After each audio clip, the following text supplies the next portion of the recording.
Assalamualaikum warahmatullahi wabarakatuh. Halo teman-teman semua, selamat datang di video saya kali ini. Nah, di video kali ini saya akan membahas sedikit tentang paradigma ekonomi Islam. Sebelum masuk ke pembahasannya, di sini saya akan memberitahukan sedikit tentang cara pandang hidup dalam Islam.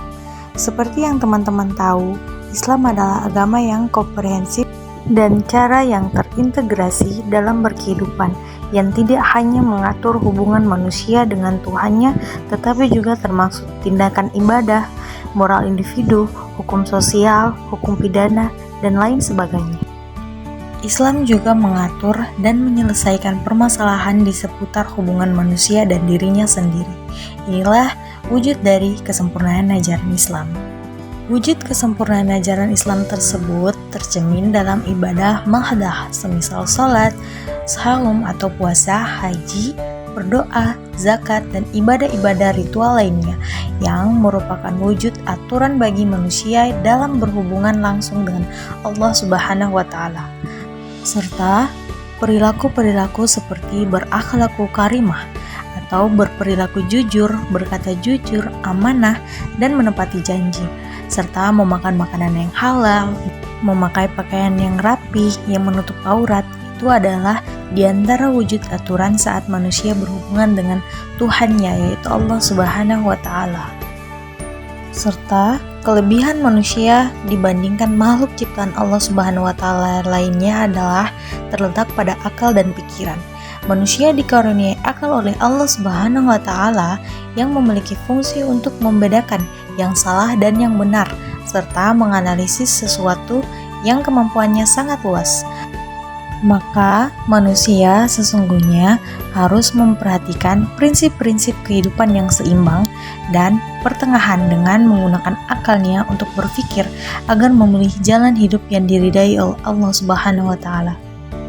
Nah, apabila seorang muslim menggunakan Islam sebagai jalan kehidupannya, maka secara etimologi, Islam adalah kata yang berasal dari bahasa Arab yang memiliki makna sejahtera, kepatuhan, ketaatan, penyerahan diri, kedamaian, serta keselamatan, dan kebahagiaan hidup di dunia dan akhirat atas kesadaran dan kemauannya sendiri, bukan paksaan atau berpura-pura, melainkan sebagai panggilan dari fitrah dirinya sebagai makhluk yang sejak dalam kandungan telah menyatakan patuh dan tunduk kepada Allah Subhanahu wa Ta'ala.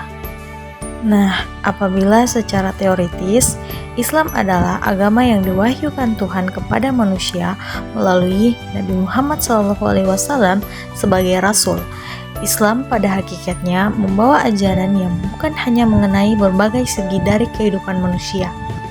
Islam juga sebagai agama yang mengatur manusia secara universal, baik hubungan dengan Allah Subhanahu wa Ta'ala, hablu minallah, maupun dalam hubungan sesama manusia atau hablu minannas. Oleh karena itu, Allah Subhanahu wa Ta'ala mengingatkan manusia agar menganut ajaran agama Islam secara menyeluruh dan utuh atau kafah. Islam juga merupakan ajaran ilahi yang bersifat integral atau menyatu dan komprehensif, mencakup segala aspek kehidupan. Nah, sebelumnya teman-teman tahu tidak apa itu mabda? Mabda adalah akidah yang terpancar secara sistem, yaitu hukum-hukum syariah yang dapat memecah problematika kehidupan.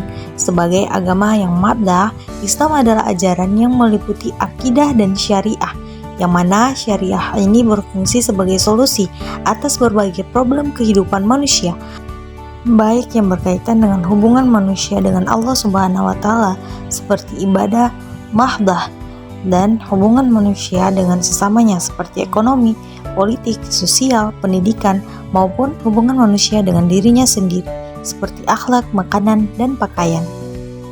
Nah, teman-teman tahu tidak, terdapat 3 hukum dasar dalam Islam, yaitu yang pertama hukum amaliyah, yang kedua hukum i'tiqadiyah, yang ketiga adalah hukum hulqiyah, serta sumber hukum yang menjadi pedoman setiap muslim, yaitu yang pertama adalah Al-Quran merupakan kitab suci umat Islam yang diturunkan kepada umat muslim melalui Nabi Muhammad SAW.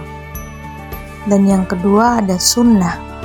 Barang siapa yang membiasakan sesuatu yang baik di dalam Islam, maka ia akan menerima pahala dan pahala orang-orang sesudahnya yang mengamalkannya. Hadis riwayat Muslim. Dan yang ketiga ada qiyas, yang menurut bahasa bermakna pengukuran atau penyamaan antara satu hal dan hal yang lain atau yang sejenis. Dan yang keempat ada jimak. Jimak menurut bahasa adalah kesepakatan terhadap sesuatu, yang apabila dikatakan telah berjimak pada suatu kaum apabila mereka telah bersepakat pada suatu hal. Nah, kita masuk pada paradigma ekonomi Islam. Paradigma ekonomi Islam dalam tulisan ini terdiri dari gabungan istilah paradigma dengan phrase ekonomi Islam. Paradigma disebutkan dalam Al-Quran dengan sebutan tasyawur yang berasal dari akar kata sawarah dan disebut dalam Al-Quran seperti surah Al-Imran ayat 3, Al-A'raf ayat 7, Ghafir ayat 40, Al-Hasyr ayat 59, At-Takhabun ayat 64, dan Al-Infithar ayat 82.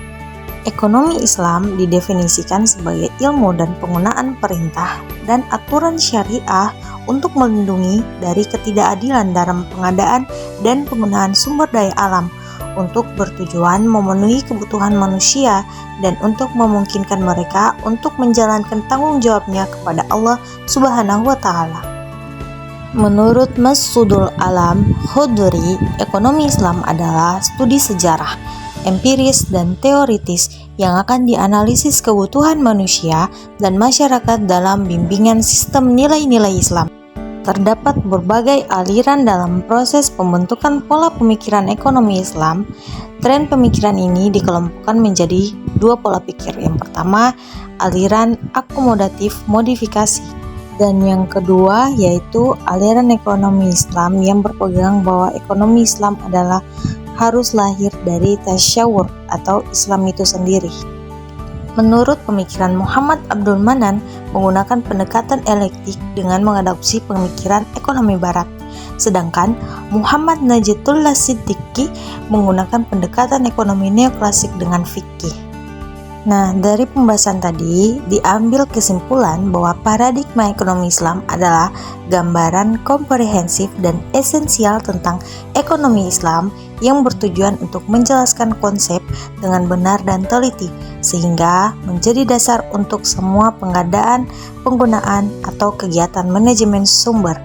Paradigma ekonomi Islam didasarkan pada paradigma Islam dengan elemen-elemen asas dalam tasyawur Islam, yaitu Allah Subhanahu wa Ta'ala sebagai pencipta, manusia sebagai makhluk, dan sumber daya alam juga sebagai makhluk.